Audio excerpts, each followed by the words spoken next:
Joined by Lewis and Clark cross-country head coach Matthew Barreau after the Pioneers put 2 runners to the national championship meet for the first time since 2009. Coach, what does that mean?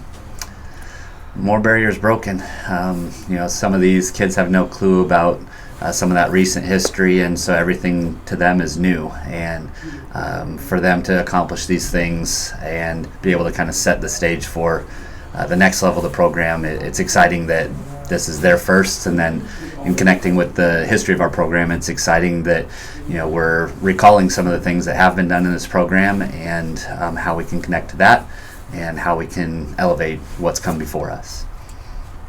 Obviously, a little bit of a waiting game for both runners, Saturday into Sunday. What did it mean for you to be able to have those conversations? What were those conversations like when you were able to talk to the two right after they found out they were officially going? Yeah, we had a very good idea that they were going on Saturday, but the way our sport chooses the teams in at large the next day, it makes a little anticlimactic on Saturday. So you have some great races, and you have to say, I'm pretty sure you're heading there. So the next day,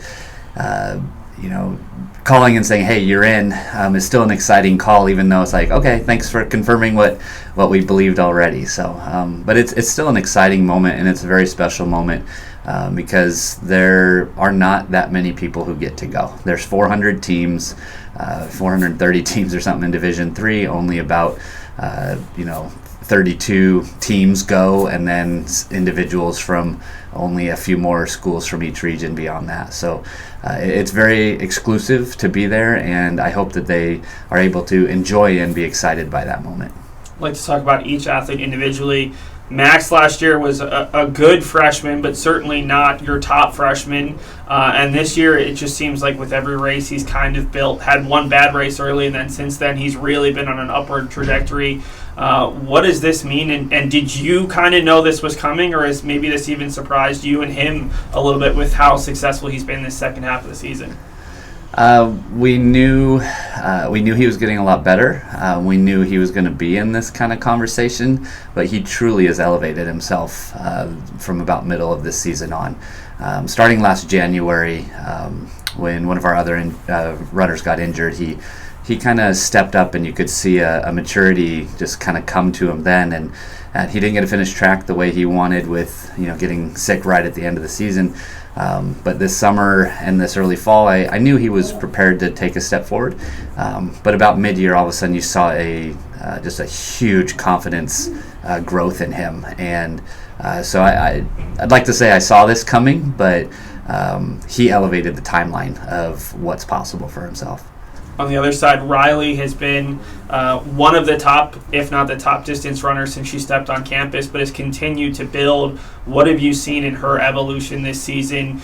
Every race up until Saturday, a new PR, and even Saturday, doing what she needed to do to get that first trip to nationals. She's growing a lot as well. I think her and Max have some similar trajectories in that, Riley performed a little bit better last year at the regional cross-country meet. So we knew she was in the conversation for nationals last year. And once track came around, the second half of that season, she really started exploding kind of the way Max did this year in the fall. And so seeing that last spring in Riley, we knew that she was going to be in the conversation right at the top of this region and should be at nationals. And she's still got so much to learn, but I'm very proud of all the things that she is learning along the way. How to handle the pressure of now knowing that she should be at this level. It is a different situation. I think she went through some of that at regionals.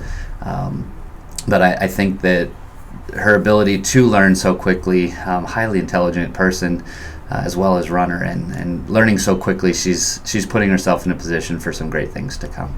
Finally, this will be both of these runners' first national championship meet, but you've been there before here at Lewis and Clark and at other colleges. How do you kind of break down this week? Because there's obviously a lot more going on at a national championship meet than there would be at a regional or even conference championship meet. How do you balance the euphoria of getting there, but also kind of bringing it back and focusing on the race at hand with a chance to be an All-American? Well, I mean, you got to be a little cliche and say it's 8,000 meters and it's 6,000 meters, and that's what you've done before. So, trust yourself in these moments. I think the gravity of the race itself isn't something that should overwhelm you, but I think you just have to be aware of the differences of this race than other races. Where you might have been in a pack of 12 at the regional meet, you're going to be in a pack of 294. I went over the beginning part of the race with them and said, look, at the first 1K, there are 294 people within about 10 seconds of each other. That's half of a straightaway on the track, filling all 8 lanes. And that's kind of the impressive moments you have to be aware that are going to exist. But once that initial part of the race settles down, then it's just race, and you're not going to hear most anything out there. You're just going to hear a large bellowing of noise from all fans throughout the entire race. So you got to just trust yourself, trust your instincts, and enjoy the moment. It is a very special opportunity. You want to capitalize on and run well, but just enjoy the moment, enjoy the experience, because you've created this special opportunity for yourself, and just honor your own abilities by running well.